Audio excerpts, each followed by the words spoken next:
أعوذ بالله من الشيطان الرجيم بسم الله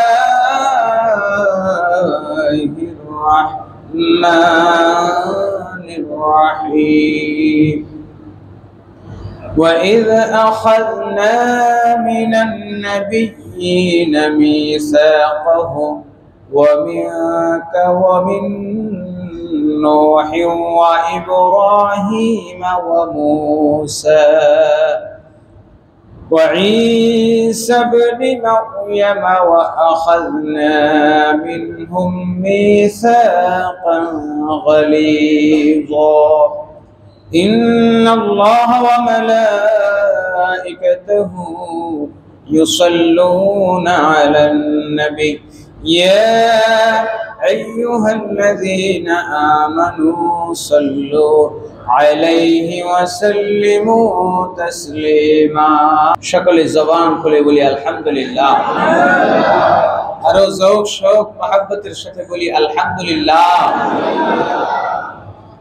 সমস্ত প্রশংসা সেই মহান রব্বুল আলামিনের দরবারে যিনি দয়া করে মায়া করে মেহেরবানি করে সুস্থ রেখে সুস্থ জীবন নিয়ে আল্লাহর ঘর মসজিদের মেহমান হয়ে আল্লাহ পাকের ইসমি জাতের জিকির তার প্যারা হাবিবের উপর দরুদ ও সালাম পেশ করার তৌফিক এনায়েত করেছেন সেই রব্বে করিমের দরবারে শুকরিয়া আদায় করে জবান খুলে আরো একবার বলি আলহামদুলিল্লাহ।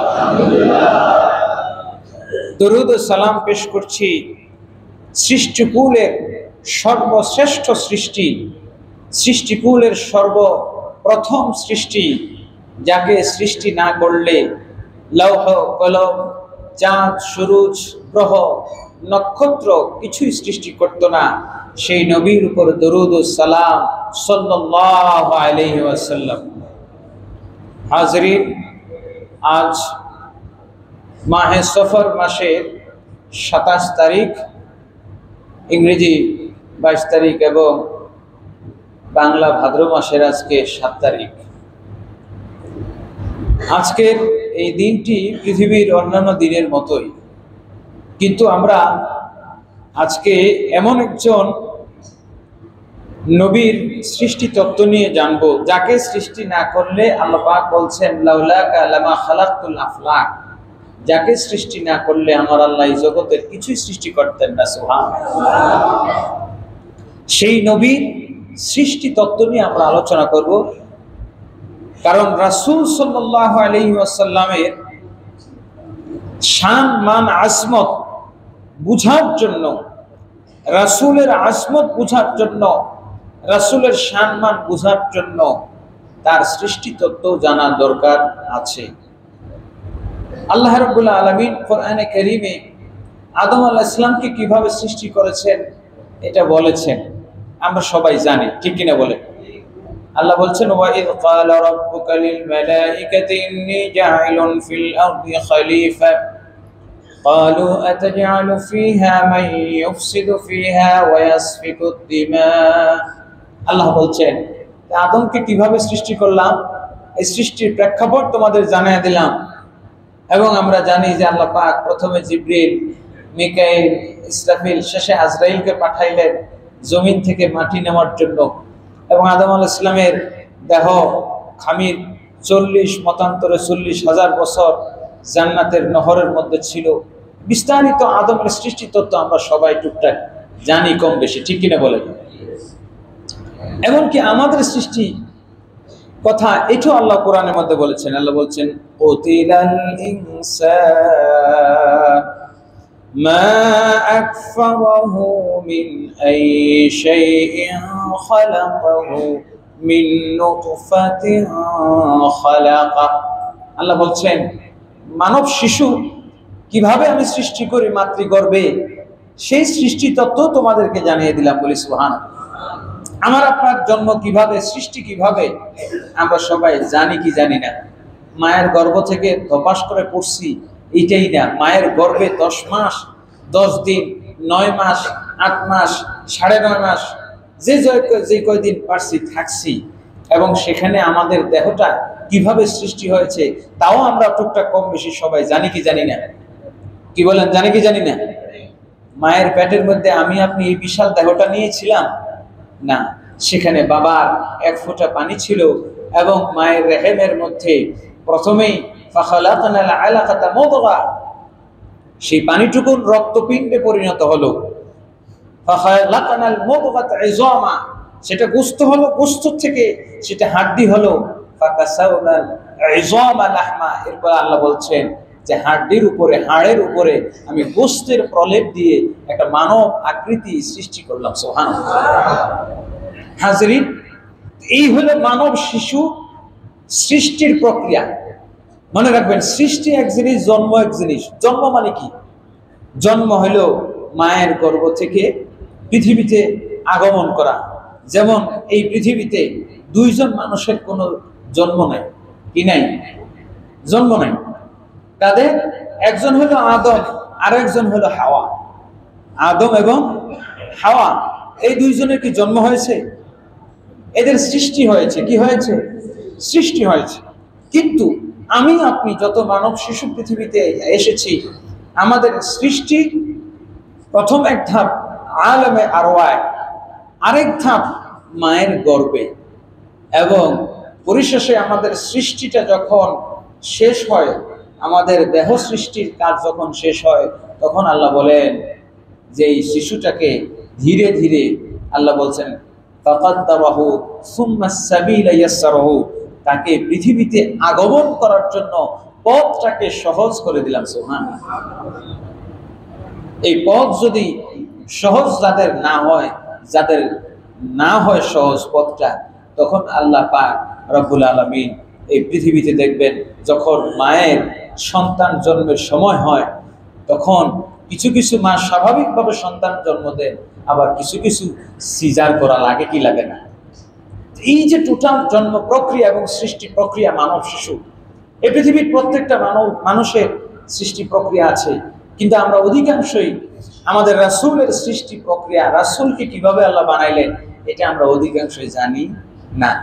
হাজরিন, তো সেই রাসূলের সৃষ্টিটা কিভাবে হলো এবং কেনই বা রাসূলের সৃষ্টি নিয়ে আমাদের জানার প্রয়োজন, এ সম্পর্কে আল্লাহ পাক কোরআনে একটি আয়াতে সুস্পষ্ট করে দিয়েছেন যে সর্বপ্রথম আমার সৃষ্টি হলো আমার নবী। আল্লাহর এই জগতের মধ্যে সর্বপ্রথম সৃষ্টি হলেন আমার নবী। আল্লাহ রাব্বুল আলামিন বলেন সূরা আহজাব আয়াত নাম্বার 7, আল্লাহ বলছেন ওয়া ইয আখাযনা মিনান নাবিয়্যিনা মিসাকাহুম ওয়া মিনকা ওয়া মিন নূহ।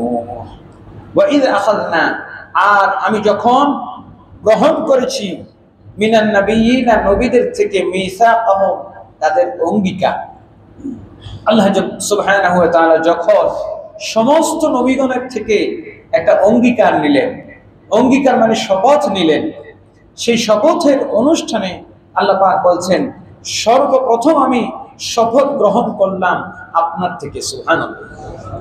মিসাকাহুম ওয়া মিনকা ওয়া মিন নূহ ওয়া ইব্রাহিম ওয়া মূসা ওয়া ঈসা। ধারাবাহিকভাবে আল্লাহ পাক আমার নবীর নাম আগে বলেছেন, তারপরে বলেছেন নবীর নূহ আলাইহিস সালাতু ওয়াস সালাম, বলেন সুবহানাল্লাহ। তারপরে বলেছেন ইব্রাহিম, তারপরে মূসা, তারপরে ঈসা আলাইহিমুস সালাম। এই যে নবীদের ধারাবাহিকতা, কারণ আদমের পর, আদম আলাইহিস সালাতু ওয়াস সালামের পর এই পৃথিবীর বুকে সর্বপ্রথম রাসূল ছিলেন হযরত নবী নূহ আলাইহিস সালাম, বলেন না সুবহানাল্লাহ। এই যে নূহ আলাইহিস সালামের নাম এই জন্য আগে এনেছেন, তারপরে হযরত ইব্রাহিম, তারপরে হযরত ইসমাঈল, তারপরে ধারাবাহিকভাবে হযরত মূসা, তারপরে সর্বশেষে ঈসা আলাইহিস সালাতু ওয়াস সালামের নাম এখানে আল্লাহ পাক উল্লেখ করেছেন। যে এই আয়াতে কারিমা থেকে আমরা বুঝতে পারি যে নবীদের যে অঙ্গীকার আল্লাহ নিয়েছেন, সেই অঙ্গীকারের মধ্যে সর্বপ্রথম অঙ্গীকার নিয়েছেন আমার নবী থেকে। সুবহানাল্লাহ। এখন এই আয়াত থেকে কিভাবে আমরা বুঝবো যে আমার নবী আল্লাহর সর্বপ্রথম সৃষ্টি? দেখুন, হাদিস শরীফে অনেকগুলো হাদিস এসেছে। নবীজিকে প্রশ্ন করা হয়েছে, ইয়া রাসূলুল্লাহ মা আউয়ালুল খালকি, ইয়া রাসূলুল্লাহ, এই পৃথিবীর মধ্যে সৃষ্টিকুলের মধ্যে সর্বপ্রথম আল্লাহর সৃষ্টি কি? আল্লাহ রাসূল জবাব দিলেন আল কালাম। বলেন না সুবহানাল্লাহ। আরেকজন প্রশ্ন করছেন, ইয়া রাসূলুল্লাহ, সর্বপ্রথম সৃষ্টি কি? নবীজি বলেছেন আল্লাহ, লাওহে মাহফুজ হলো আল্লাহ সর্বপ্রথম সৃষ্টি। বলেন না সুবহানাল্লাহ। অপর আরেকজন প্রশ্ন করলেন, ইয়া রাসূলুল্লাহ, মা আউয়ালু শাইইন খালাকাল্লাহ, সর্বপ্রথম আল্লাহর সৃষ্টি কি?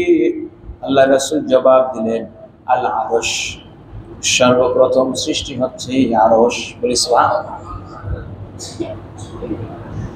কিন্তু এই সব কিছুর পূর্বে আল্লাহর হাবিব সাল্লাল্লাহু তাআলা আলাইহি ওয়াসাল্লাম তারও আগে কি সৃষ্টি সে সম্পর্কে বলে দিচ্ছেন, কাতাবাল্লাহু মাকাদিরাল খালক ক্বাবলা আন ইয়াখলুকাস সামাওয়াতি ওয়াল আরদ ব50,000 সানা ওয়া কানা আরশুহু আলাল মা। বলেন সুবহানাল্লাহ। মানব দানব আসমান জমিন সব কিছু সৃষ্টির পূর্বে আল্লাহ সৃষ্টি করেছেন তাকদীর। বলেন সুবহানাল্লাহ। বুঝেন, একবার বলছেন কলম, একবার আরশ, একবার লৌহ, একবার কুরসি, আবার বলছেন যে সর্বপ্রথম সৃষ্টি করা হয়েছে মানুষের তাকদীর। বলেন সুবহানাল্লাহ। এবং তাকদীর লেখা হয়েছে সৃষ্টিরও 50,000 বছর পূর্বে। কত বছর? তাহলে সর্বপ্রথম সৃষ্টি কি? তাকদীর। এবার দেখেন এই হাদিসের মধ্যে আবার আরেকটুকু কথা আল্লাহ রাসূল বলে দিয়েছেন যে যখন আল্লাহ তাকদীর সৃষ্টি করেছেন ওয়া কানা আরশুহু আলাল মা, তখনও আল্লাহর আরশটা পানির উপরে ছিল। সুবহানাল্লাহ বলবেন না? তাহলে তাকদীর যদি সর্বপ্রথম সৃষ্টি হয়, আবার এই হাদিসের মধ্যে আছে যখন তাকদীর লেখা হয় তখন আরশ ছিল কি ছিল না? আচ্ছা, আরশটা কিসের উপরে ছিল? পানির উপরে। তাহলে বোঝা গেল আরশ আগে না পানি আগে? আরশ সৃষ্টির আগে তো যেটার উপরে রাখবে ওটা সৃষ্টি করছে নাকি? অবস্থা এরকম যে ডিম আগে নাকি মুরগি আগে? যদি কেউ বলে যে ডিম আগে, তখন প্রশ্ন আসে ডিমটা পারলো কেটা? ডিমটা পারলো কে? হাজিরি, প্রশ্ন আসে সর্বপ্রথম সৃষ্টি কি আরশ না কলম না তাকদীর? সব প্রশ্নের একটা সমাধান, সর্বপ্রথম হযরতে জাবের রাদিয়াল্লাহু তাআলা আনহু আমার নবীকে প্রশ্ন করেছেন। নবীজিকে প্রশ্ন করেছেন, ইয়া রাসূলুল্লাহ, ইয়া হাবিবাল্লাহ, ও রাসূল, ওগো নবী, আল্লাহ রাব্বুল আলামিন সমস্ত জগৎ সৃষ্টি করার পূর্বে সর্বপ্রথম কি সৃষ্টি করেছেন? জাবের রাদিয়াল্লাহু তাআলা আনহুকে আল্লাহর নবী সাল্লাল্লাহু আলাইহি ওয়াসাল্লাম জবাব দিলেন, আউয়ালু মা খালাকাল্লাহু নূরা নাবিয়্যিক। ও জাবের, তুমি শুনে রেখো, তোমার রব আমার রব সর্বপ্রথম যে জিনিসটা সৃষ্টি করেছেন সেই জিনিসটা হলো তোমার নবীর নূর। সুবহানাল্লাহ। এই এক হাদিস সমস্ত সমস্যার সমাধান। যদি নূরে নবী হয়, ইমাম গাজ্জালী রাহমাতুল্লাহি আলাইহি এ সংক্রান্ত একখানা কিতাব লিখেছেন, দাকায়েকুল আখবার, সেখানে বিস্তারিত তিনি লিখেছেন। এবং ইমাম জালালউদ্দিন সুয়ুতী রাহমাতুল্লাহি আলাইহি তার বিখ্যাত কিতাব আল খাসাইসুল কুবরার মধ্যে লিখেছেন যে আল্লাহ সুবহানাহু ওয়া তাআলা সর্বপ্রথম নূরে মুহাম্মদের সৃষ্টি করেছেন। সেই সৃষ্টির কথাও মাওয়াহিবুল লাদুনিয়ায় কত সুন্দর করে তুলে ধরেছেন ইমাম আসকালানী রাহমাতুল্লাহ আলাইহি। তিনি বলছেন আল্লাহ সুবহানাহু ওয়া তাআলা নূরে মুহাম্মদের সৃষ্টির প্রেক্ষাপট বলতেছেন। আল্লাহ রাব্বুল আলামিন বলেন, ফাআহবাবতু আন উরাফা, আল্লাহ চাইলেন যে তিনি পরিচিত হবেন। কি হবেন? পরিচিত হবেন। আচ্ছা, আমি আপনাদেরকে একটা প্রশ্ন করি, যদি নবী পৃথিবীতে, নবী রাসূল পৃথিবীতে না আসতেন, পৃথিবীর কোনো মানুষ আল্লাহ সম্পর্কে জানতো?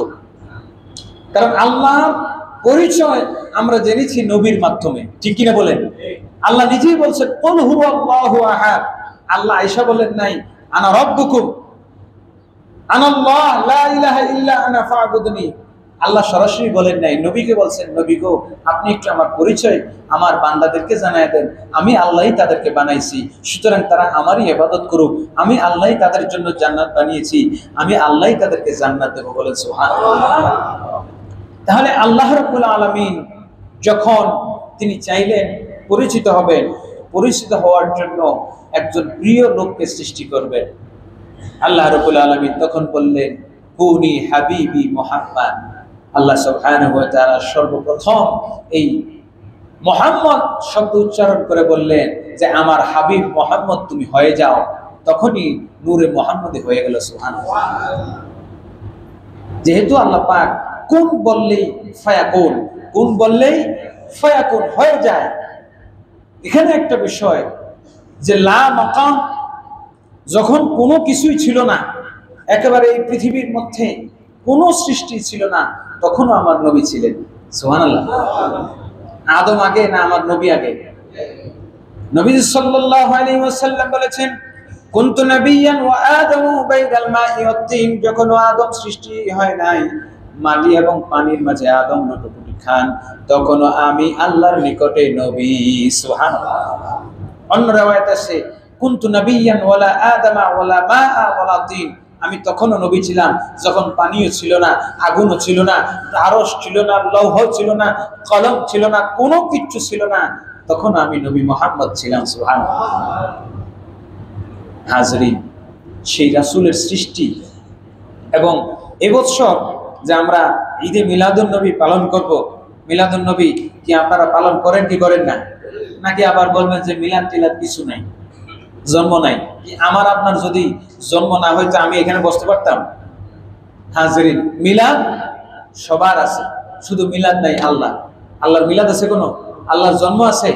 কথা বলেন, আল্লাহ নিজেই বলছেন লাম ইয়ালিদ ওয়া লাম ইউলাদ, তিনি নিজের কারো থেকে জন্ম নেনও নাই, কাউকে জন্ম দেনও নাই। হাজরিন, এবছর মিলাদুন নবীর একটা বিশেষ বৈশিষ্ট্য হলো যে রাসূল সাল্লাল্লাহু আলাইহি ওয়াসাল্লামের মিলাদের 1500 বছর পূরণ হবে এবছর, বলেন সুবহানাল্লাহ। কিভাবে? এবছর আরবি হলো হিজরি 1447 সাল। কত সাল? 1447 সাল ক্যালেন্ডারে লেখা থাকবে। অর্থাৎ রাসূল সাল্লাল্লাহু আলাইহি ওয়াসাল্লাম মদিনায় যে হিজরত করেছেন আজ থেকে কত বছর আগে? 1447 বছর আগে মদিনায় মক্কা থেকে হিজরত করেছেন। তো নবীজি যখন মক্কা থেকে মদিনায় হিজরত করেছেন তখন নবীজির বয়স ছিল 53 বছর। কত বছর? 53 বছর। 40 বছর বয়সে কোরআন নাজিল হইল, তারপরে 13 বছর মক্কায় ছিলেন। এই 53 বছর দাওয়াত দেওয়ার পর মক্কা থেকে মদিনায় গেলেন। তাহলে 1447 যদি হিজরতের সময় হয় আর ওইটার সাথে যদি নবীজির আরো 53 বছর যোগ করি বয়স, তাহলে টোটাল 1500 হয়। অর্থাৎ নবীজির 1500তম মিলাদুন নবী সাল্লাল্লাহু আলাইহি ওয়াসাল্লাম এবছর উদযাপিত হবে। সকলে বলি আলহামদুলিল্লাহ। হাজিরিন, তো রাসূল সাল্লাল্লাহু আলাইহি ওয়াসাল্লামের সৃষ্টি তত্ত্ব নিয়ে কথা বলছিলাম। আমরা আদম আলাইহিস সালামের সৃষ্টি তত্ত্ব জানি, আমাদের নিজেদের সৃষ্টি তত্ত্ব জানি, কিন্তু নবীর সৃষ্টি তত্ত্ব জানি না। যার কারণে কেউ নবীকে মাটি, কেউ বাতাস, কেউ হাওয়া, কেউ নবীকে আমার আপনার মতো সাধারণ মানুষ বলে নবীজিকে সাধারণ বানাইতে চাই কি চায় না। বহু আল্লাহর বান্দারা আছে। অথচ আল্লাহর হাবিব সাল্লাল্লাহু আলাইহি ওয়াসাল্লাম বলছেন আইয়ুকুম মিসলি, কে আছো তোমরা আমি নবীর মতো, আমি নবী তোমাদের কারো সাধারণদের মতো নয়। আমার জন্ম আলাদা, আমার সৃষ্টি আলাদা। আমি আল্লাহর আলমে সর্বপ্রথম আল্লাহ আমার নূর সৃষ্টি করেছেন। সেই নূর থেকে আল্লাহ রাব্বুল আলামিন আরশ সৃষ্টি করেছেন, জমিন সৃষ্টি করেছেন, ফরশ সৃষ্টি করেছেন, আগুন, পানি, বাতাস, মাটি সবকিছু আমার আল্লাহ আমার নূর থেকে সৃষ্টি করেছেন। এখন বলবেন যে নূর থেকে যদি সৃষ্টি করা হয় নবীজির দেহ কিছু কমে গেল না? আচ্ছা বলেন তো, একটা মোমবাতি থেকে 1000 মোমবাতি, কোটি মোমবাতি যদি জ্বালানো হয়, মোমবাতির আলো কি কমে নাকি বাড়ে? বাড়েও না কমেও না, যেটা আগে যেমন ছিল এমনই থাকে, ঠিক না? তো রাসূলের নূর থেকে যদি তামাম পৃথিবী সৃষ্টি হয়, রাসূলের দৈহিক আকৃতি কি বাড়বে না কমবে? আল্লাহ যেমন বানাইছেন এমনই। হাজিরিন, আদমের সৃষ্টি তত্ত্ব সম্পর্কে হাদিসে এসেছে খালাকাল্লাহু আদামু আলা সূরাতিহি তুলুহু 60 যিরাআ। আল্লাহ রাব্বুল আলামিন আদম আলাইহিস সালামের বডিটাকে নিজ কুদরতি হাতে সৃষ্টি করেছেন। তার দৈর্ঘ্য ছিল 60 গজ, লম্বা বলি সুবহানাল্লাহ। এইভাবে নবী আদমের সৃষ্টি তত্ত্ব আছে। নবীজিকে কেমন সৃষ্টি করলেন? ওই যে আল্লাহ রাব্বুল আলামিন বললেন, কুনি হাবিবি মুহাম্মদ, আমার হাবিব মুহাম্মদ তুমি হয়ে যাও। সঙ্গে সঙ্গে নূরে মুহাম্মদী সৃষ্টি হয়ে গেল। আর নূরে মুহাম্মদী সর্বপ্রথম আমার আল্লাহকে সিজদা করেছে। সুবহানাল্লাহ। এই পৃথিবীতে সর্বপ্রথম আল্লাহকে সিজদা করেছেন আমার নবী, বলেন না সুবহানাল্লাহ। এই জন্য হাসরের ময়দানে, কিয়ামতের ময়দানে সমস্ত মানুষ যেখানে আল্লাহকে সিজদা করার সুযোগ পাবে না, অনুমতি পাবে না, সেখানেও আমার নবী আরশে আজিমের নিচে, আমার আল্লাহর আরশের নিচে সিজদায় পড়ে থাকবে। কারণ আল্লাহকে সর্বপ্রথম সিজদা দিয়েছেন কে? আমার নবী। এবং সর্বপ্রথম আল্লাহর তাসবিহ যিনি পাঠ করেছেন তিনি হলেন আমার নবী, বলেন সুবহানাল্লাহ। এবং সর্বপ্রথম যিনি আল্লাহর প্রশংসা করেছেন তিনি হলেন আমার নবী মুহাম্মদুর রাসূলুল্লাহ। সর্বপ্রথম আল্লাহ প্রশংসা করেছেন আমার নবী, কারণ নবীজি যেহেতু আল্লাহর প্রশংসা তিনি সর্বপ্রথম করেছেন, এই জন্য আসমানে তার নাম আহমদ, ইসমে তাফজিলের সিগা। আহমদ শব্দের অর্থ হলো প্রশংসাকারী। প্রশংসাকারী অর্থাৎ সর্বপ্রথম আল্লাহ প্রশংসা করেছেন কে? আমার আপনার নবী মুহাম্মদুর রাসূলুল্লাহ সাল্লাল্লাহু আলাইহি ওয়াসাল্লাম। এবং তিনি যেহেতু আল্লাহর প্রশংসা করেছেন সর্বপ্রথম, আল্লাহ খুশি হয়ে বলছেন, নবী গো আপনি আমার প্রশংসা সর্বপ্রথম করেছেন, সুতরাং এই জগতের প্রতিটি মানুষের মুখে মুখে আমি আপনার প্রশংসা জারি করে দিচ্ছি। সুতরাং আমি আপনি যদি নবীজির প্রশংসা করি, নবীজির উপর দরুদ ও সালাম পেশ করি, তাহলে আমার আপনার মর্যাদা বাড়বে না কমবে? দেখেন আমরা নামাজের মধ্যে দরুদে ইব্রাহিমী পড়ি। ইমাম আস্তালানি রাহমাতুল্লাহি আলাইহি মাওয়াহিবুল লাদুনিয়ার মধ্যে উল্লেখ করেছেন এবং ইবনুল জাওসি রাহমাতুল্লাহি আলাইহি উল্লেখ করেছেন যে নামাজের মধ্যে আমরা দরুদে ইব্রাহিম কেন পড়ি, কেন নবীজি সাল্লাল্লাহু আলাইহি ওয়াসাল্লাম নামাজের মধ্যে দরুদে ইব্রাহিম পড়তে বললেন? কি বলেন, এই প্রশ্ন আমাদের মনে আসে না? আসে কি আসে না? কেন পড়বো? আরো তো নবী আছে নাকি নেই?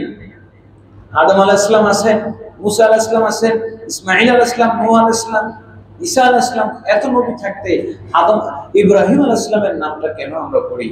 কারণ নামাজটা আসছে মেরাজের রজনীতে, আর মেরাজের রজনীতে রাসূল যখন গিয়েছিলেন তখন নবী ইব্রাহিম আলাইহিস সালাম আমার নবীকে বলেছিলেন, নবী গো বাল্লিগ আন্নি সালামা ইলা উম্মতিকা ইয়া মুহাম্মদ, হে মুহাম্মদ সাল্লাল্লাহু আলাইহি ওয়াসাল্লাম আপনি আপনার উম্মতদেরকে আমি ইব্রাহিমের সালাম আপনার উম্মতদেরকে পৌঁছায় দেবেন।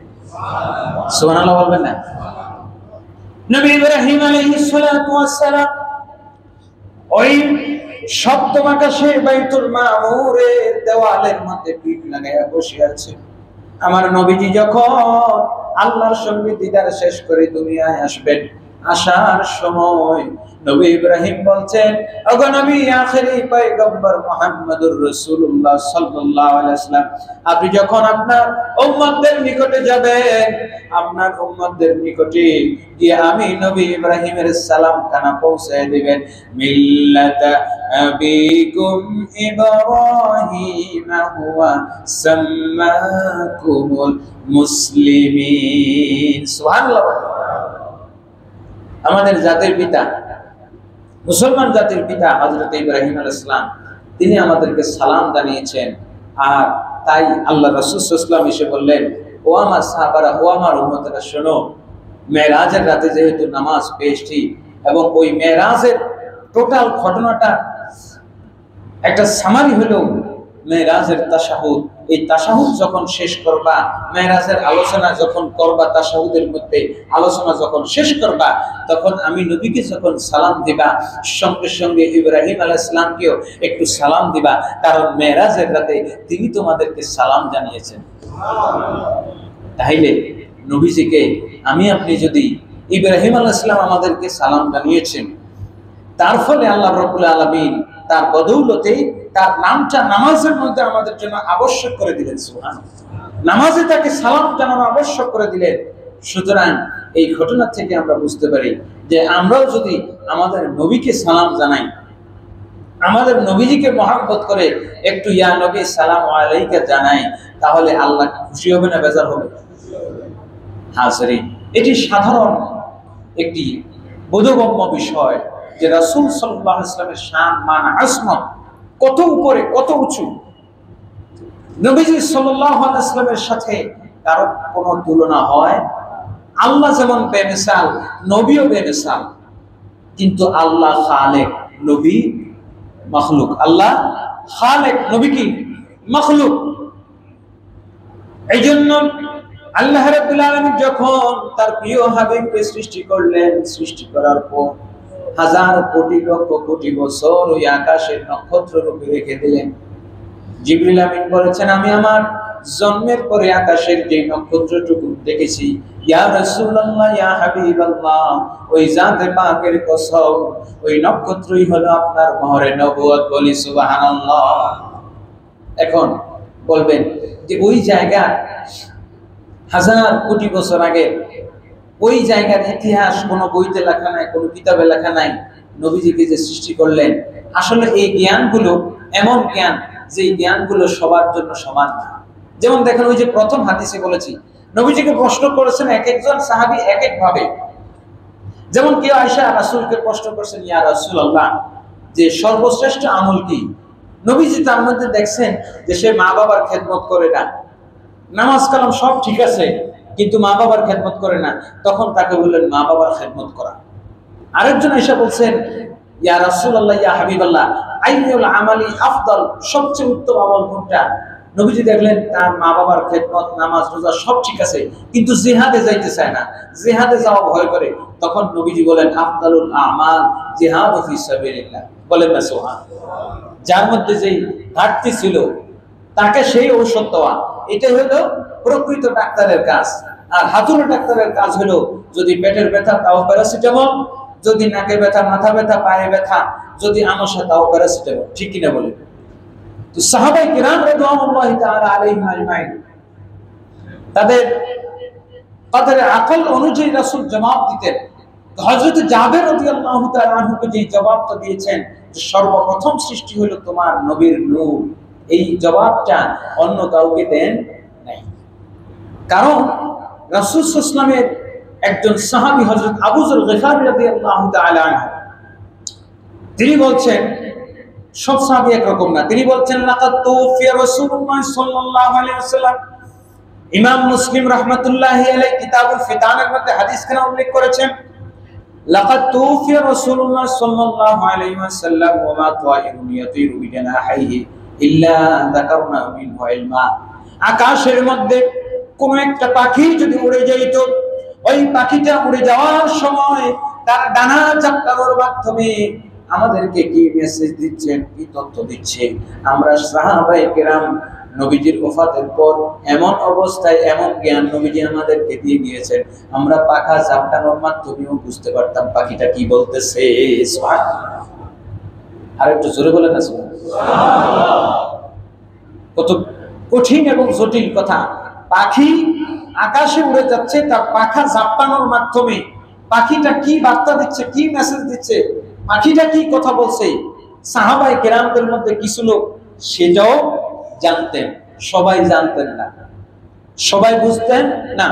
আরেকটা হাদিস আসছে, খাতাবানা রাসূলুল্লাহ সাল্লাল্লাহু আলাইহি ওয়াসাল্লাম খুতবাতান বালিগা বাদা আদাইল ফজর। হযরত আনাস ইবনে মালিক রাদিয়াল্লাহু তাআলা আনহু থেকে বর্ণিত, নবী সাল্লাল্লাহু আলাইহি ওয়াসাল্লাম ফজরের নামাজ পড়ে এমন ভাষণ শুরু করলেন, ফাবাইয়ানা ফীহি মিন আউয়ালিল খালক মা শাআ। নবী সাল্লাল্লাহু আলাইহি ওয়াসাল্লাম সেই ভাষণের মধ্যে পৃথিবীর সূচনা লগ্ন থেকে কিয়ামত পর্যন্ত কি হবে বলতেই লাগলেন। বলতে বলতে বলতে বলতে যোহরের সময় হয়ে গেল। যোহরের সময় হয়ে যাওয়ার পর আল্লাহর নবী যোহরের নামাজ আদায় করলেন। যোহরের পর আবার ভাষণ শুরু করলেন। যোহরের পর ভাষণ শুরু করার পর আবার আসরের সময় হয়ে গেল। আসর পরে আবার ভাষণ শুরু করলেন, আসরের পর মাগরিব পড়লেন, মাগরিব থেকে আবার ভাষণ দিলেন, এশা করলেন, এশা করে শেষ। এই দীর্ঘ সময় ভাষণের মধ্যে নবীজি যত কথা বলছেন, সাহাবী বলতেছেন ফাহাফিজা মান হাফিজা ওয়া নাসিয়া মান নাসিয়া, বলেন না সুবহানাল্লাহ। যারা মনে রাখার মনে রাখলো, আর যারা ভুলে যাওয়া ভুলে গেল। এই যে আপনারা অনেকে আসছেন, ভিতরে মাশাআল্লাহ এসি চলতেছে, আমি গলা ফাটায় অনেকক্ষণ বক বক করতেছি, যা বলার বলতেছি, কিন্তু আপনারা 50% লোক, আবার 30% লোক জিমাইতেছেন, আমি দেখতেছি অনেকে কিন্তু জিমাইতেছে।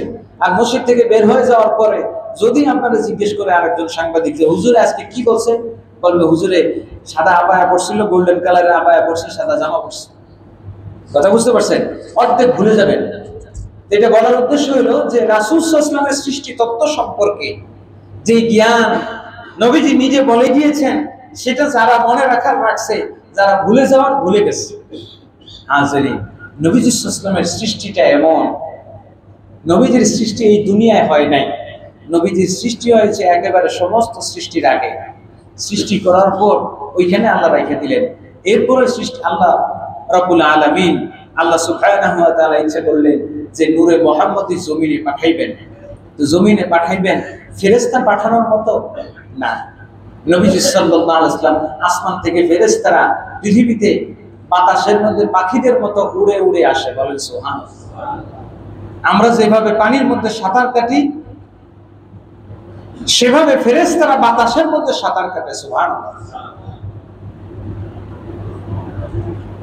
ফেরেশতাদের অবতরণের মতো নবীকে অবতরণ করার নাই।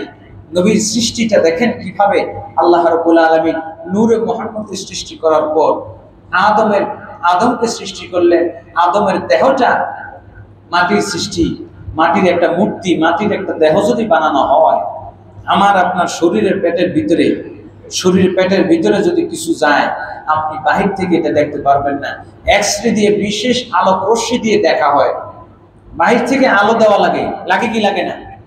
মাজার মধ্যে, কোমরের মধ্যে, পায়ের মধ্যে কোন জায়গায় হাড়টি ভাঙছে, এটা লাইট দিয়া, লেজার মারলে হবে না, বিশেষ লেজার এক্স-রে মেশিনের মধ্যে দিলে, এমআরআই মেশিনের মধ্যে দিলে, তারপরে এটা সিটি স্ক্যানের মতো মেশিনের মধ্যে দিলে বের হয়। ঠিক কিনা বলেন? দরুদ শরীফ পড়েন। হাজিরিন, তো আদম আলাইহিস সালামকে সৃষ্টি করার পূর্বে আল্লাহ পাক জমিনকে নির্দেশ দিলেন। সূরা ফুসসিলাতের 11 নম্বর আয়াত আল্লাহ বলছেন ইতিয়া তাওআন আও কারহান ক্বালাতা আতাইনা তাইঈন, বলেন সুবহানাল্লাহ। জমিন এবং আসমানকে বলেছেন তোমরা উভয়ে আমার দিকে চলে আসো, ইচ্ছায় অনিচ্ছায়। ক্বালু আতাইনা তাইঈন, জমিন এবং আসমান উভয়ে বলল মাবুদ গো, আমরা বাধ্য হয়ে, অনুগত হয়ে আপনার নিকটে আসলাম, বলেন সুবহানাল্লাহ। নূরে মুহাম্মদী আল্লাহ পাক সৃষ্টি করার পর এই নূরে মুহাম্মদের ঝলক যেই জায়গায় পৃথিবীতে পড়েছে, সেই জায়গা থেকে আদমের খামিরটা নিলেন, সুবহানাল্লাহ। পৃথিবীর সব মাটি কি একরকম? কথা বলেন, সব মাটি একরকম না।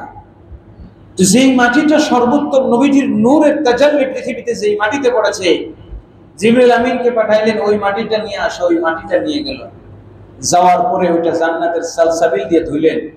ধোয়ার পরে তারপরে যখন আল্লাহ বলছেন ওয়া নাফাখতু ফীহি মির রূহি, রূহ যখন ফুঁকে দিলাম, রূহটা অন্ধকারের মধ্যে থাকতে ভয় পায়, অন্ধকারের মধ্যে থাকতে ভয় পায়। তখনই আল্লাহ রাব্বুল আলামিন নূরে মুহাম্মদীকে আদম আলাইহিস সালাতু ওয়াস সালামের কপালের মধ্যে দিয়ে দিলেন। সুবহানাল্লাহ। কোথায় দিলেন?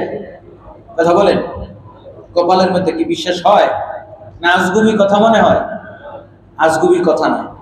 ছোট্ট একটা হাদিস, মিশকাত শরীফের কিতাবুল আদব বাবুস সালামের প্রথম হাদিস।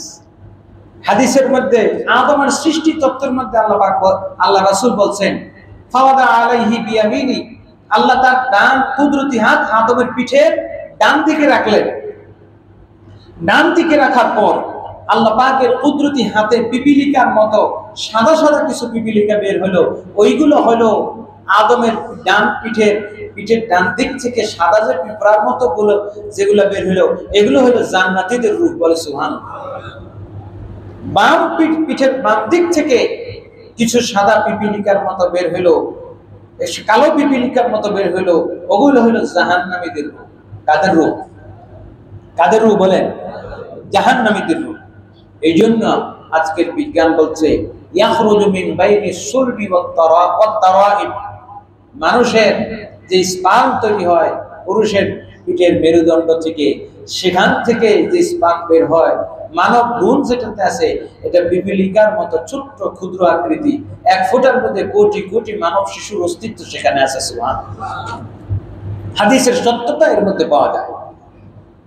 তো আদম ইসলামের পিঠের মধ্যে যদি আমরা সমস্ত মানুষের রূহগুলো থাকতে পারে, তাহলে কপালের মধ্যে নবীর নূর থাকতে পারে কি পারে না? এটা অসম্ভব কিছু না। ওইখানে নূরটা দেওয়ার উদ্দেশ্য আছে। বডিটা অন্ধকার, ভিতরে সব অন্ধকার, রূহ থাকতে চায় না, তখন নূরে মুহাম্মদী কপালের মধ্যে দেওয়ার পর পুরো দেহটা আলোকিত হয়ে গেল। সুবহানাল্লাহ। এই যে নবীদের সৃষ্টিটা কিভাবে হচ্ছে, 1000 বছরের ইতিহাস, এটা একদিনে শেষ করা যাবে না। নবীদের সৃষ্টি আর আমার সৃষ্টি এক না। আমি আপনি মায়ের পেটের মধ্যে যখন ছিলাম, 2 মাস যখন ছিলাম, 2 মাসের একটা বাচ্চা আর 9 মাসের বাচ্চা কি সমান হয়? মহিলাদের পেট কি ছোট থাকে না আস্তে আস্তে বাড়ে? আমার আপনার ছোট্ট 1-1.5 মাস 40 দিন যখন একটু রক্তপিণ্ড একটু লেজের মতো হয়, আপনি এই মানব ভ্রূণগুলা যদি আস্তে আস্তে এটা আলট্রাসোনোগ্রাফ দেখবেন কিভাবে আস্তে আস্তে বাড়ে। বাড়তে বাড়তে 9 মাসে হাত বাড়ে, চোখ হয়, আস্তে আস্তে এগুলা বাড়ে। হযরতে আমেনা রাদিয়াল্লাহু তাআলা আনহা তিনি বলছেন, আমার গর্ভের মধ্যে সন্তান আছে এটা জানি, কিন্তু আমি অনুভব করি না। এটা বিশ্বাস করি যে আমার গর্ভে সন্তান আছে, কিন্তু সাধারণ মহিলাদের যেরকম পেট বাড়ে, আল্লাহর কসম করে বলছি আমার 1 ইঞ্চিও পেট বাড়ে না। অস্বাভাবিক নয়। কিভাবে আপনি রাসূলকে আমার আপনার মতো সাধারণ মানব শিশু বলি? নাউজুবিল্লাহ বলবেন না? রাসূলের জন্ম মহা অলৌকিক। রাসূল যে পৃথিবীতে আসে এটাই অলৌকিক বিষয়। আপনি বলবেন যে রাসূল আমাদের মতো খাইতেন পড়তেন। হ্যাঁ, রাসূল খাইতেন পড়তেন, পৃথিবীর গাছপালা তরুলতা, সবজি মাছ, গোশত, এগুলো রুটি খাইতেন। কিন্তু আমি আপনি বিরিয়ানি খাইলেও পেছন দিক থেকে যেটা বাইর হয় বিরিয়ানি হয়ে বাইর হয় না। কথা বলেন ঠিক কিনা? এটা দুর্গন্ধে আমি নিজেই টিকতে পারি না, অথচ রাসূল সাল্লাল্লাহু আলাইহি ওয়াসাল্লামের পেট মোবারক থেকে যা বের হতো জমিন সঙ্গে সঙ্গে গ্রাস করতো, একটু দুর্গন্ধ হইতো না। আমি আপনি যদি রোদের মধ্যে থাকি, গায়ের থেকে ঘাম টপটপায়া পরে আর দুর্গন্ধ বের হয়, নবীজির ঘাম মোবারক চিকচিক করতো আর মেশকো আম্বরের ঘ্রাণ বাইর হইতো। আমি আপনি যদি রোদের মধ্যে দাঁড়াই, 1 2 দিকে 3 দিকে না, লাইট সাইড দিকে থাকলে 4টা ছায়া পড়ে, মাঝে মধ্যে পড়ে কি পড়ে না? ডাইনে বামে সামনে পিছনে, কি মানুষ একজন, ছায়া 4টা। আর রাসূল সাল্লাল্লাহু আলাইহি ওয়াসাল্লামকে পৃথিবীর কোন লাইট, মোমবাতি, বাতি, আগরবাতি, আলো দূরের কথা, চন্দ্র সূর্য নবীজিকে ছায়া দিতে পারে না। সুবহানাল্লাহ বলবেন না? আমি আপনি যেই মানুষ, নবীজিও সেই মানুষ। আমার আপনার জন্ম, নবীজির জন্ম সাধারণ জন্ম। হাজিরিন, রবিউল আউয়াল মাস আসলে আমরা কেন মিলাদ বলি? আমার জন্ম, আমার ছেলে মেয়ের জন্ম, নবীর জন্ম এক না। আমার ছেলে যখন জন্মগ্রহণ করছে, পৃথিবীতে বহু ছেলে হয়েছে, বহু মেয়ে হয়েছে। আমার আল্লাহ বলছেন 570 খ্রিস্টাব্দে আমি নবী মুহাম্মদুর রাসূলকে প্রেরণ করব। নবী মুহাম্মদুর রাসূলুল্লাহর আজমতের সম্মানে এই জগতের মধ্যে 570 খ্রিস্টাব্দে একজন কন্যা সন্তান পৃথিবীতে আমি পাঠাবো না। সুবহানাল্লাহ, আর একটু জোরে বলেন। এটা কি নবীজির সম্মান না? নবীজির বিশেষত্ব না, স্পেশালিটি না? আদমের সন্তান প্রত্যেকটা জোড়ায় জোড়ায় হয় কি হয় না? প্রত্যেক সন্তান জোড়ায় জোড়ায় হইল। নবী শীষকে আল্লাহ বলছেন না, নবী শীষকে পাঠাবো সিঙ্গেল, কারণ আদমের কপালে যে নূরটা আছে ওই নূরটা নবী শীষের কপালে দেব। 2 সন্তান দিলে তো 2 জনের ভাগ করে দিতে হবে। আল্লাহ বলছেন না, একটা সন্তান সিঙ্গেল পাঠাবো, তার নাম হবে শীষ, যার মাধ্যমে আমার নবীর নূর আমি পৃথিবীতে পাঠাবো। এটাই নবীদের সৃষ্টি তত্ত্ব। আজীব ব্যাপার। আল্লাহ সুবহানাহু ওয়া তাআলা পৃথিবীর সবকিছু ধ্বংস করে দিলেন। সব যদি ডুবে যায়, পাহাড়ও যদি ডুবে যায়, তো নৌকা আর জাহাজ কিছুই থাকতে পারে? কি বলেন? সমুদ্রের মধ্যে যখন ঝড় হয়, বিশাল বিশাল জাহাজও ডুবে কি ডুবে না? তো ছোট্ট একটা ডিঙ্গি নৌকা ভাইসা থাকে কেমনে? কারণ ওই ডিঙ্গি নৌকার মধ্যে নূহের কপালে নূরে মুহাম্মদী আছে। সুবহানাল্লাহ। আরে কি আশ্চর্যের ব্যাপার! ছুরির কাজ হলো জবে করা, কিন্তু এই ছুরির নিচে যখন মানুষ পড়ে, চামড়া পড়ে, একটা পশম পর্যন্ত কাটে না, ছুরির কাজ করে না, ছুরির লোহার যে কাজ, সেই কাজ বন্ধ হয়ে যায়, কারণ ওই ইসমাইলের কপালে নূরে মুহাম্মদী। আরে আগুনের কাজ হলো পোড়ানো, আগুনের ধর্মই হলো পুড়িয়ে দেওয়া, কিন্তু আগুন ইব্রাহিমের দেহ দূরের কথা, দেহ ছাই করা দূরের কথা, একটা পশমও পড়ে না। কারণ কি? আগুনের ধর্ম পরিবর্তন করে ফেললো কেন? কারণ ইব্রাহিমের কপালে নূরে মুহাম্মদী। তারপরে নবী মুহাম্মদ রাসূলুল্লাহ স্পেশালিটি আমরা খুঁজে পাই না। তারপরেও আমরা হতভাগা উম্মত নবীরে চিনি না। নবীর জন্ম নিয়ে, নবীর সৃষ্টি তত্ত্ব নিয়ে কোনো আলোচনা হয় না। ঘন্টার পর ঘন্টা সায়েন্স টেকনোলজি, এই দেশে দেখবেন বিভিন্ন জিনিস জিন আবিষ্কার করে, জিন তো বুঝে না, আপনারা ডিএনএ আবিষ্কার করে বিভিন্ন প্রাণীর, যাতে নতুন করে এই প্রাণী বানানো যায়। কিন্তু এর একটা রহস্য আছে, অর্থাৎ যেই প্রাণীটার জিন বা কোলন বা ডিএনএ আবিষ্কার করতে পারবে, এটার দ্বারা এর রোগ ব্যাধি অনেক কিছু করতে পারে, এটার দ্বারা এটার বিশেষত্ব প্রমাণ পায়। এবং কোনো কিছুর সৃষ্টি তত্ত্ব বর্ণনা করা, এটি ওই সৃষ্টিটার মূল্য বোঝায়, দাম বোঝায়। সুবহানাল্লাহ। এই পৃথিবীতে আল্লাহ পাক গরু, ছাগল, হাঁস, ভেড়া, দুম্বা 18,000 মাখলুকাত সৃষ্টি করেছেন। সব সৃষ্টির সৃষ্টি তত্ত্ব কোরআনে বর্ণনা করেননি, করছেন? আদমের সৃষ্টি তত্ত্ব কোরআনে বর্ণনা করেছেন। আল্লাহ বলছেন ওয়াইদ ক্বালা রাব্বুকা, সূরা বাকারা 30 থেকে 40 নম্বর আয়াত পর্যন্ত আদমকে কেমনে সৃষ্টি করলেন, কোথা থেকে মাটি, কিভাবে, সমস্ত কথা বর্ণনা করছেন। কারণ আদমের সৃষ্টি একটা বিশাল বিষয়, একটা মুজিজার বিষয়, আল্লাহর কুদরতের বিষয়, বলেন না সুবহানাল্লাহ। ঠিক তদ্রূপ আমার আপনার নবীর সৃষ্টিও মহা অলৌকিক, মহাজাগতিক, মহা অলৌকিক বিষয়। কারণ রাসূলকে যদি আল্লাহ সৃষ্টি না করতেন, এই জগতের কিছুই সৃষ্টি করতেন। এখন আপনি বলতে পারেন এটা জাল হাদিস, এটা কি হাদিস? জাল হাদিস। অথচ আল্লাহ কোরআনে এর পক্ষে, আপনার আমার পক্ষে বলতেছেন, হুয়াল্লাযী খালাকা লাকুম মা ফিল আরদি জামিআ। ও দুনিয়ার মানুষ শোনো, এই পৃথিবীতে ঘাস থেকে শুরু করে আম গাছ সব তোমাদের জন্য, আম গাছ, জাম গাছ, তাল গাছ সব লাগাইছি কাদের জন্য? হুয়াল্লাযী খালাকা লাকুম মা ফিল আরদি জামিআ। তিনি সেই মহান সত্তা যিনি এই জমিনের যত কিছু সৃষ্টি করেছেন, সব কাদের জন্য? আমাদের জন্য। বলছেন না কেন কাদের জন্য? আমাদের জন্য। তাহলে গাছপালা, তরুলতা সব যদি আমার আপনার মতো নগণ্য মানুষদের জন্য বানাইতে পারে, তাহলে সমস্ত সৃষ্টিকুল কি আমার নবীর জন্য বানাইতে পারে না? পারে কি পারে না? হাজিরিন, আল্লাহ পাক এই পৃথিবীটা সাজাইছেনই, ওয়াজআলনাহু ইন্না সাইয়্যানাস সামাআদ দুনিয়া বিজিনাতিল কাওয়াইব। আকাশে নক্ষত্র দিয়েছি, এই নক্ষত্র আলো পেল কই? ধরেন পৃথিবীর প্রতিটি বস্তুর যে নূর, প্রতিটি বস্তুর মধ্যে যে আলো আছে, সেই আলোটা আমার নবীর নূর থেকে নেওয়া। সুবহানাল্লাহ বলবেন না? আপনারা বিজ্ঞান দিয়ে বলবেন, আপনারা বলেন যে চাঁদের কোনো আলো নিজস্ব নাই, কথা বলেন। চাঁদের আলো নিজস্ব আলো নাই। চাঁদের আলো ঘাস করছে কই থেকে? সূর্য থেকে চার্জ নেই। আচ্ছা, সূর্য কই থেকে আলো পাইলো? বলেন, সূর্য কই থেকে আলো পাইলো? সাগর কই থেকে পানি পাইলো? মাটির নিচে বললাম সাগর থেকে পানি আসে, পাহাড় থেকে ঝর্ণা আসে, কুয়ার থেকে পানি আসে। পানি কই থেকে আসলো? আপনি বলবেন হাইড্রোজেনের 2টা অণু, অক্সিজেনের 1টা অণু মিলেই পানি হয়ে গেছে। আপনাকে 2টা হাইড্রোজেন আর 1টা অক্সিজেন দেই, অণু 2টা দেই, আপনি পানি বানান তো? পারবেন? কথা বলেন, পারবেন? না, পৃথিবীর কেউ পারবে না। এইটাই আল্লাহর কুদরত। এরপরে পৃথিবীর প্রতিটি বস্তুর মধ্যে যে নবীর নূর আছে, তার প্রমাণ হলো পৃথিবীর প্রতিটি বস্তু, অণু, পরমাণু, অ্যাটম, আর করে কি অ্যাটম ভাঙলে আর 2টা কি হয়? নিউট্রন, প্রোটন, নাকি? তো 2টা ভাগ হইলে ওইটার মধ্যে কি দেখা যায়? ওইটার মধ্যে আলো পাওয়া যায়। সুবহানাল্লাহ। নিউট্রন, প্রোটন ভাগ করলে যে আলো পাওয়া যায়, প্রতিটি পরমাণু যে ভাঙলে আরো ক্ষুদ্রাকৃতি যে জিনিসটা বের হয়, ওই জিনিসটা কি? আলো। ওই জিনিসটা আসলো কোথা থেকে? ওই জিনিসটাই হলো আমার নবীর নূর থেকে আসা। বলেন না সুবহানাল্লাহ। ওই যে বললাম আউয়ালু মা খালাকাল্লাহ, আউয়ালু মা খালাকাল্লাহু নূরি, পৃথিবীর সব কিছু সৃষ্টির আগে নূরে মুহাম্মদের সৃষ্টি করেছেন।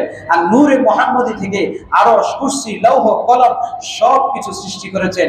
কারণ নূরে মুহাম্মদি সৃষ্টি করেছেন মহব্বতের কারণে। সুবহানাল্লাহ। কিসের কারণে? কথা বলছেন না কেন? কিসের কারণে?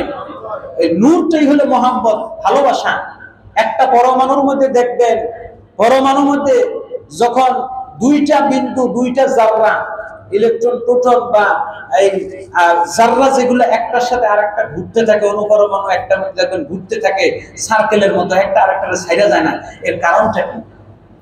হাইড্রোজেনের দুইটা অণু, অক্সিজেনের একটা অণু যে একসাথে থাকতেছে, হাইড্রোজেনের দুইটা অণু, অক্সিজেনের একটা অণু একসাথে থাইকা যে পানির একটা কণা, একটা বিন্দু বানাচ্ছে, কিসের কারণে? কিসের টানে?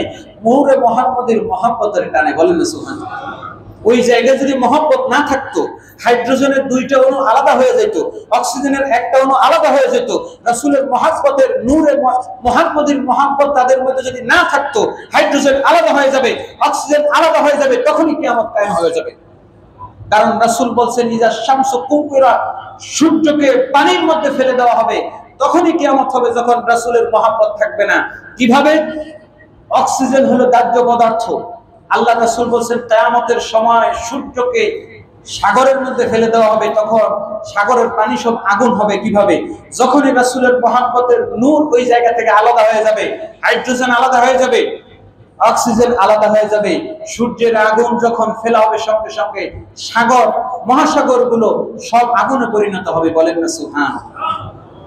তাহলে বোঝা গেল, একটা পানির অণুর মধ্যে যদি নূরে মুহাম্মদি থাকার কারণে পানির একটা ফোঁটা পৃথিবীতে অস্তিত্ব পায়, যখনই নূরে মুহাম্মদের সেই ভালোবাসা, মহব্বত না থাকবে, পানি আর পানি থাকবে না, অক্সিজেন হাইড্রোজেন হয়ে আলাদা হয়ে পৃথিবী সব ধ্বংস হয়ে যাবে। সুতরাং এই পৃথিবীর প্রতিটি জিনিস, প্রতিটি বস্তু, আমি আপনি যে দাঁড়িয়ে আছি, আমার যে কথা বলছি, আমার কথা বলার শক্তিটাও নূরে মুহাম্মদের একটা প্রভাব। বলেন সুবহানাল্লাহ। আমি আপনাকে দেখতেছি, আপনি আমাকে দেখতেছেন, আপনার চোখের মধ্যে যে আলোটা, সেই আলোটা বিজ্ঞান দেয় নাই, সূর্য দেয় নাই, কেউ দেয় নাই, বরং আপনার চোখে, মনের মধ্যে যে আলোটুকু, সেই আলোটুকু নূরে মুহাম্মদের আলো। নূরে মুহাম্মদ যদি এই পৃথিবীতে না দিতেন, এই পৃথিবীটা অন্ধকার হয়ে থাকতো।